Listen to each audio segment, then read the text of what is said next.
चंद्रपूर शहरातील गजबजलेल्या जटपुरा गेट जवळील एका नामांकित पानठेल्यावर एमडी ड्रग्ज सापडले। मुळात हा पानठेला कितीतरी वर्षापासून वादातीत आहे। कोरोना काळात याच पानठेल्यावर दारू सहजपणे उपलब्ध व्हायची। दारूबंदी उठल्यानंतर या पानठेल्यावर बारला लाजवेल अशा पद्धतीने सकाळी 5 वाजतापासून दारूची विक्री व्हायची। हे सर्व पोलिसांच्या डोळ्यादेखत सुरू होते, तरी कुठलीही हाक ना बोंब। नेमकं कारण काय हा प्रश्न उपस्थित होतोच। पानठेल्याच्या नावावर दारू विक्री, नंतर त्याच ठिकाणी तरुण पिढीचे आयुष्य बेचिराग करणारे एमडी ड्रग्ज। शहरातील केवळ एकाच ठिकाण नाही, अशा अनेक ठिकाणी आणि घरपोच एमडी ड्रग्जची विक्री करणारे रॅकेट शहरात आहे।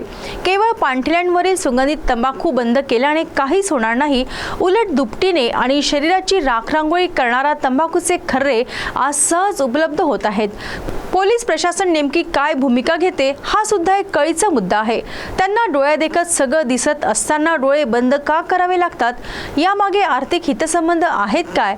असेल तरी त्यांची मुले सुद्धा या ड्रग्जला बळी पडली तर वाम मार्गाने कमावलेल्या पैशातून त्यांचं आहारी गेलेलं शरीर ते परत आणू शकतात काय? पोलिसांनी मनात आणलं तर एकाही ठिकाणी तंबाखू काय ड्रग्ज दिसणार नाही, परंतु हे कर्तव्य बजावण्यास आर्थिक लाभाचा त्याग त्यांना करावा लागेल। ते करतील काय?